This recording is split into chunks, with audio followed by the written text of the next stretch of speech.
I'm Nicole Wakelin with CarGurus, and behind me is the 2017 Mazda 3. Whether it's the oh-so-beloved MX-5 Miata or the full-size CX-9 SUV, Mazda has a reputation for building cars that people love to drive. Their Kodo Soul of Motion design language delivers vehicles that are sleek and beautiful, and their steering and chassis provide an engaging driving experience. For 2017, the Mazda 3 gets subtle design changes inside and out to keep it in sync with the rest of the Mazda lineup, and also the addition of G-Vectoring control. In a competitive market, Mazda has distinguished itself by making cars that are fun to drive. As the first technology in their new Skyactiv vehicle design series, G-Vectoring control is designed to make that drive even better. Does it actually do it? Let's drive the car and find out.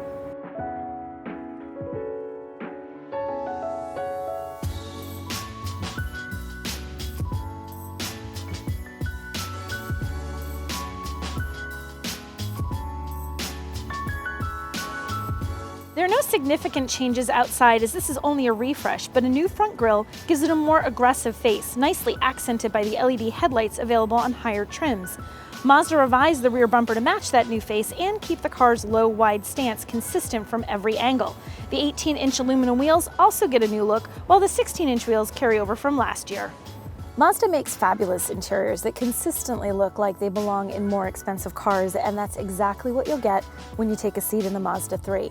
They didn't need to throw out the old and start new because what was already here is pretty great. They did make a few changes, including a new steering wheel, which first debuted in the 2016 CX-9.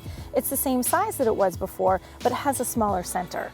If you opt for the premium equipment package in the top-of-the-line Grand Touring trim, that steering wheel is heated, but it only hits the grip at the 3 and 9 positions.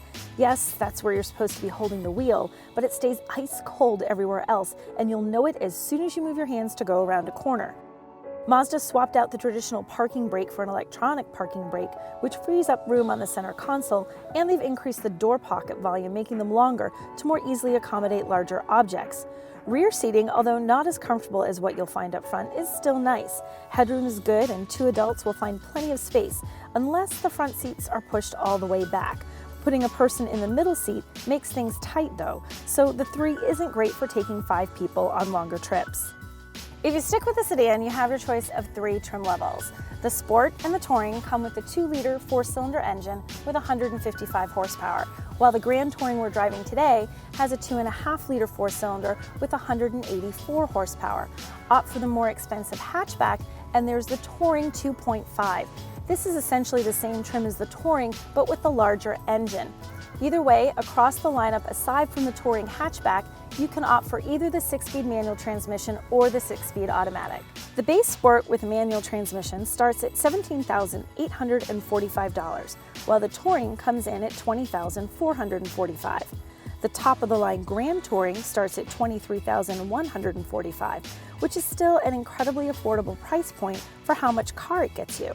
The Grand Touring has a 9-speaker Bose audio system and lots of safety features like blind spot monitoring, rear cross traffic alert, smart city brake support, hill launch assist, and dynamic stability control.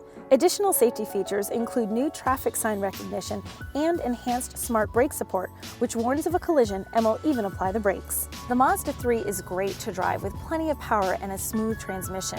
There is no hesitation even under hard acceleration, and engine noise is nicely muted. The ride is smooth and comfortable with handling that makes it loads of fun to take through sharp corners. There's also a Sport button on the center console. Press this to adjust the throttle and transmission for an even more performance-oriented drive. That smooth handling is due in part to G-Vectoring control, which makes its debut in the Mazda 3.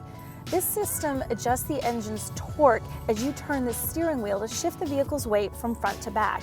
The result is improved responsiveness and better grip, especially in the corners. This is something race car drivers do with a delicate foot on the pedals and years of experience. G-Vectoring control gives you the same power without having to spend hours on the track.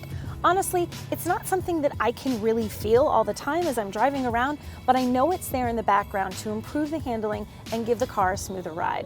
Further enhancing the drive is what Mazda calls their active driving display.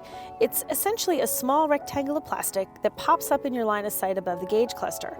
It provides key information like speed limits, your current speed, and navigation as a head-up display to keep your eyes and attention focused on the road. It also reads signs, so if, for example, a stop sign is coming, you'll see a little stop sign pop up on the display. If there's a weak spot in the Mazda 3, it's the infotainment system. Now, Mazda Connect is fully featured. It has a 7-inch full-color touchscreen, HD radio, Sirius XM, Pandora, but it's just not easy to use. The whole thing is controlled by this master dial on the center console, and it requires too much spinning around to get to the menu that you want. Once you do find what you want, say radio for example, then there's more spinning and tapping the dial left and right to navigate deeper into the menu and get your final selection. It's not clear and it's outright confusing unless you already know how it works. There are quick reference buttons around the dial for selections like home, navigation, and music, but then you're still stuck spinning that dial, trying to get the right selection on the screen. It feels clunky, especially compared to what other automakers are offering. This sedan has 12.4 cubic feet of cargo capacity. That makes for a pretty good sized trunk, but if it's not enough room for you, then you might want to consider the Mazda 3 hatchback. It has 20.2 cubic feet of cargo capacity, which expands to 47.1 when you fold down the 60-40 split rear seats. Now there is a price to pay for that extra space, anywhere from a couple of $100s to over $1,000 depending on the trim level that you go with. Mazda didn't make any significant changes to the 3 because they weren't really needed. Updates to refresh its styling and tweaks to the engineering took what was already a great car and made it even better, which enthusiasts are sure to love. It might be a compact sedan, but it is far from boring and it will have you seeking out the long way home. Thanks for watching. Let us know what you think of the Mazda 3 and tell us if you can feel the difference with the new G vectoring control. You can read my full review over at CarGurus.com and go ahead and click the subscribe button to see more great videos.